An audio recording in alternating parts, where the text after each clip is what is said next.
जय शिव शंभू।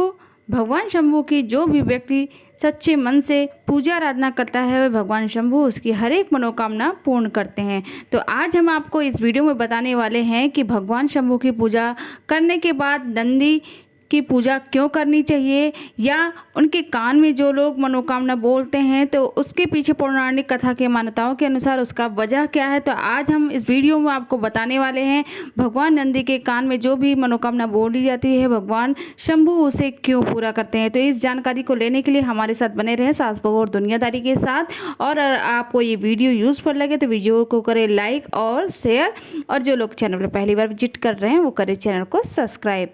तो वीडियो को पूरा देखें क्योंकि अधूरा ज्ञान उसका पूरा फल नहीं मिलता है। भगवान शिव के सबसे प्रिय गण नंदी जी हैं। नंदी जी कैलाश पर्वत के द्वारपाल भी कहे जाते हैं।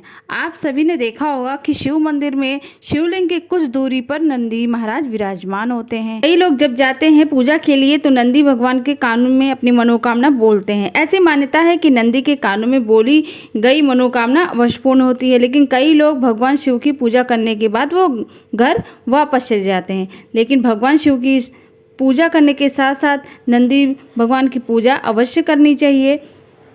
और कथा कहानियों के अनुसार भगवान शिव ने नंदी भगवान को वरदान दिया था, कहा था जहाँ भी हमारा वास होगा वहाँ आप हमेशा विराजमान रहेंगे। शिवलिंग के बाद नंदी जी की पूजा करना बहुत ही ज़रूरी है, इसलिए जब मंदिर जाएं तो शिवलिंग के साथ साथ नंदी भगवान के भी पूजा करें। अगर आप शिवलिंग की पूजा करने के बाद बाहर निकल आते हैं मंदिर के तो शिवलिंग की पूजा का कोई भी फल आपको नहीं मिलेगा।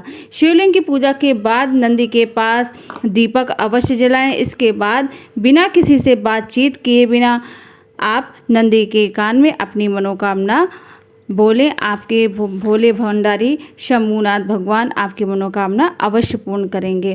तो अब प्रश्न आ रहा है कि क्यों बोलते हैं नंदी जी के कानों में अपनी मनोकामना। कहा जाता है कि शिव जी अपनी तपस्या में ही लीन रहते हैं, उनकी तपस्या में कोई विघ्न बाधा ना पड़े, इसलिए शिव जी के सेवा में नंदी जी हमेशा विराजमान यानी कि तैनात रहते हैं। जो भी भक्त शिवलिंग जी पर आराधना करने के बाद भगवान नंदी जी के अपने कान में अपनी मनोकामना कहते हैं, बोलते हैं, बोल के चले जाते हैं, नंदी जी से कही गई मनोकामना शिव जी के तक अवश्य जाती है। इसलिए शिव मंदिर में नंदी के कान में अपनी मनोकामना कहें।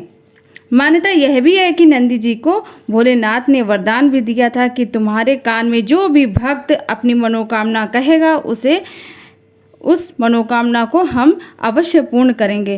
कान में मनोकामना बोलने के कुछ नियम है, उसे भी जानना जरूरी होता है, क्योंकि तभी आपको पूरा फल मिलेगा। हमें कैसे नंदी जी के कान में अपनी मनोकामना कहनी है। तो अपनी मनोकामना कहने से पहले उनकी पूजा अवश्य करें। कहा जाता है कि व्यक्ति को अपनी मनोकामना नंदी के बाएं कान में अवश्य बोलना चाहिए। आप दोनों कान में बोल सकते हैं, लेकिन अगर आप बाई कान में बोल रहे हैं तो आपका मनोकामना बोली हुई बहुत ही जल्द पूरी होती है। इस कान में बोलने का अधिक महत्व है। हालांकि आप दोनों दूसरे भी कान में बोल सकते हैं और उन्हें बाद में आप उन्हें कुछ भेंट अर्पित करें, जैसे फल फूल मिठाई दक्षिणा आदि भोले शंकर को के गण यानी कि नंदेश्वर महाराज को आप अर्पित करें, आपको पूर्ण फल प्राप्त होगा। यही कारण है कि हम नंदी भगवान से अपने मनोकामना क्यों बोलते हैं, क्योंकि भगवान शिव हमेशा अपनी तपस्या में लीन रहते हैं।